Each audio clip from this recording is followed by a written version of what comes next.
Hey everyone, Hydrahead here, and this is Sea of Thieves. This is by Titan Comics. Titan does a lot of game-themed comics. They do Warhammer 40k, they do Bloodborne. This is actually based off of a game, Sea of Thieves. It is a board game, I believe, or tabletop game, I guess you'd say. Maybe it's an actual novel? I don't know. I'd never heard of it before. I got this on a whim. They didn't have, my shop didn't have most of what I wanted today. Or not today, Wednesday. They had bad luck with Diamond, I think is what it is. But anyway, saw this. It was a number one. It's an actual number one, not like all the other times I think I'm getting a number one and I end up with like a number 14 out of volume 6. I have no idea what's going on. Actual number one. This is cover A. Some of the variant covers are a lot cooler, but this is a good example of what to expect from the inside. It's by the actual interior artist, so you know what to expect from the art. So when I first started it, I was a little bit disappointed by the art. It came across as kind of childish. One of the main characters starts off with some very, feminist-themed dialogue, but really, I think the problem was my ass was just clenched too tightly and I needed to relax. It's actually a very good book. It's entertaining. Jeremy Whitley is a good writer. Rhoald Marcellius, while I don't think he is a amazing artist, his art is very consistent. All the characters generally look the same. Really, the only complaint I have about his art, after reading it, is he does the ugliest noses. Oh, wait, never mind. I'm sorry, I'm thinking of Spider King. Spider King has the ugly noses. This is good noses. So, yeah, I guess I really don't have a lot of complaints about the art. It's consistent. It's a little more childish than I was expecting. I like my pirates to be gritty and dirty and R-rated. Hard R rating. But it's good. So it starts off with who I'm assuming are going to be our main characters.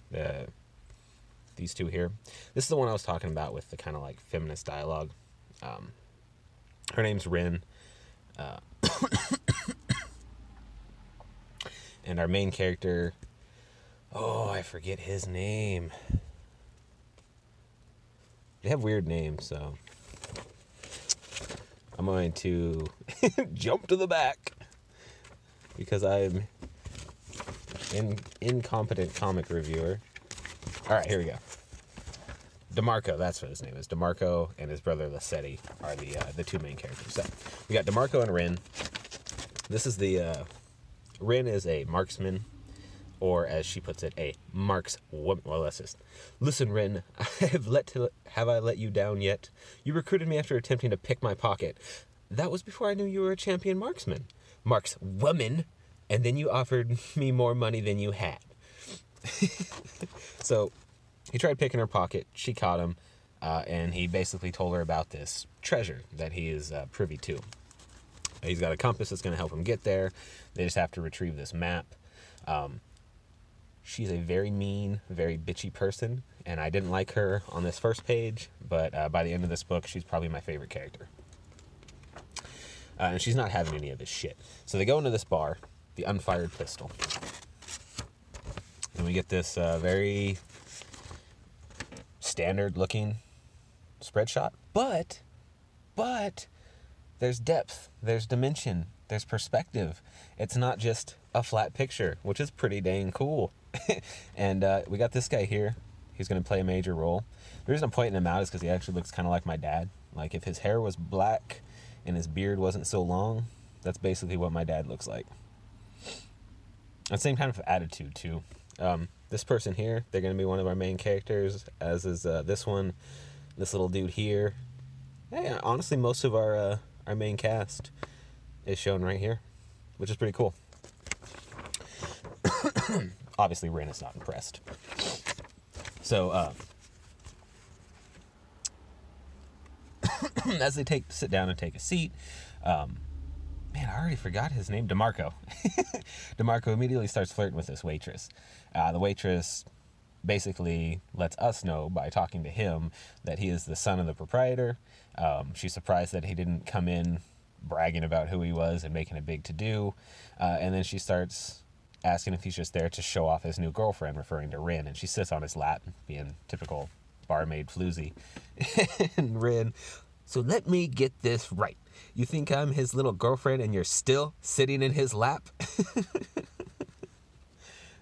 And the barmaid just is such a bitch to Rin. It's hilarious. I love their interactions with each other. While that's happening in the background, we get this French chick who is doing the finger knife game. And we see that she's basically competing with this other bearded fellow here who's drinking. He finishes up the last of his drink. She manages to not stab her fingers off. Goes to collect her money, and this guy calls her a cheat. She basically offers to let him see the knife, stabs him through the hand with it, and then asks if he still thinks she's cheating. She even makes him say her name and specifically state that she is not a cheater before she unstabs his hand and then tells him to go to a doctor. As she's cleaning off her blade, we get this person here, who I pointed out a little bit earlier. And they're like, are you not using a retractable blade? That trick's that dangerous. They're like, no, it's retractable. It's just got a catch so that when somebody tries to call me out on it, I can turn it into a real blade. And the chick's like, oh, okay, I got you. Her name is Mel or Melly, but it's spelled M-E-L-E. Her Mel. So I don't know how that's pronounced. Meal, Mella, Melly. I just been calling her Mel because it's easier. But anyway, she stands up and starts giving this big, long speech. Not really a speech, more like a monologue or an acting monologue where she's explaining why this bar is called what it's called. It's called the Unfired Pistol because the old proprietor had some cursed pistols. And when they were separated, they would not allow any gun to fire within their vicinity. So he carried this cursed pistol with him. Anytime someone tried to shoot him, their gunpowder wouldn't work. And so they put one of these pistols in this bar when he created the bar, tavern, whatever. That way this could be used as a place for pirates and blackguards and bad people to make deals without having to worry about getting shot. You can still get a knife in the back, but you're not going to get shot. While she's telling this story, our little French friend here is running around stealing everybody's money. While that's happening, the DeMarco and Rin are basically discussing why they're there. This chick's story actually enlightens Rin as to what's going on with what DeMarco told her. And that is that DeMarco's sister is getting this treasure map for this treasure that their father hid in the Sea of Thieves. And up until this point, Rin thought the guy she was with was the only one who had the treasure. As she's telling her story, and our little French friend is stealing money, she robs this greenhorn, and he apologizes to her. So she gives him back his money, calls him green, and storms off, which I thought was funny. And then about that time, we see Mel basically tell everybody the secret about their captain having this treasure map. The French chick starts freaking out. And then that's when Rin decides to be a bitch and calls her a liar. And then we jump scenes to meet DeMarco's father and sister, Lissetti, who was here earlier. She's already trying to get she's already getting the map from her father. There's a lot of story here that I'm not going to get too much into. You can read it and see. But basically, DeMarco busts in to get his map as well. We jump back to this scene where Mel is calling out the agent on calling her a liar. Asks her what she does. She says she's a sharpshooter. Mel's like, well, if you'd been paying attention to my story, you'd realize you have no power here, as black powder doesn't function.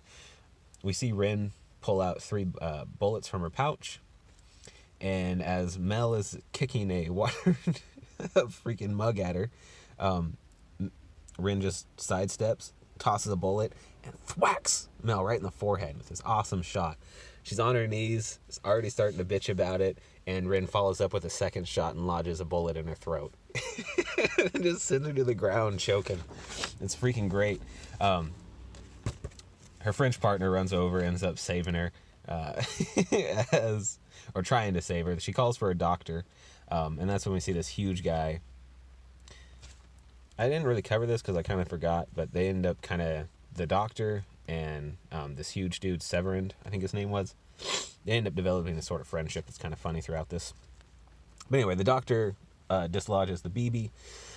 Mel turns to her friend and is like, I need you to tell me something. Is she still at her table? Her friend says, yes, she is. And she just leaps across the room and attacks her. As the fight's going on, the French woman tries to tell everybody to get them out of there. That's when Rin basically busts him out for stealing purses. And it turns into a huge barroom brawl, where we see Mel just getting her ass stomped by Rin until her captain, Lissetti, shows up and cold clocks Mel, gathers up their crew, and they leave. Purposely skipping something that happens there because it's a plot twist and you can read it yourself. After Lissetti's crew is left, DeMarco finally comes down, gathers up what kind of remains of his crew, and tells them that they gotta go catch Lissetti, that she took something. As they make it to the docks, they see that DeMarco's ship is the only ship there at the dock. They're pretty sure that Lissetti probably docked at one of the various sub-ports or whatever. And then they see Mel sitting alone, find out that she was actually thrown out of Lissetti's crew for basically betraying them by spreading their secrets. DeMarco needs a crew, though, so he takes her up. He also takes this fucking guy who we learn is called Slopper.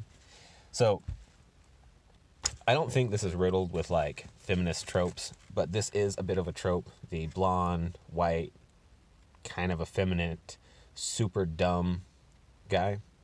But at the same time, for that type of archetype of character where you have somebody who's supposed to be super innocent, super dumb, and super positive, blonde hair, blue eyes, white skin works because those are all very bright, innocent seeming colors.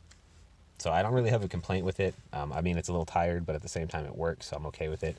Because, you know, honestly, a dark-skinned, strong-willed chick is pretty tired, but it's not ham-fisted, so I'm okay with it. Eventually, the Lissetti's crew does make it onto the Sea of Thieves, and we end with them being attacked by pirates. Other pirates, basically. I was surprised. I actually really liked the book. I'm going to keep reading it. If you see it, I would recommend taking a look at it. I don't think you'll probably find it online. I haven't really ever seen much Titan Comics uploaded digitally, but they do sell digitally, so. Also, this looked kind of cool, but I think it's already out and I missed out on getting it. But, man, Simon Bisley did the cover? Really? Man. Anyway, thanks for watching my review. Hope you guys liked it. I would say definitely check this out. I tried not to spoil anything. Definitely didn't give away too much of the plot. Hail Hydra, baby.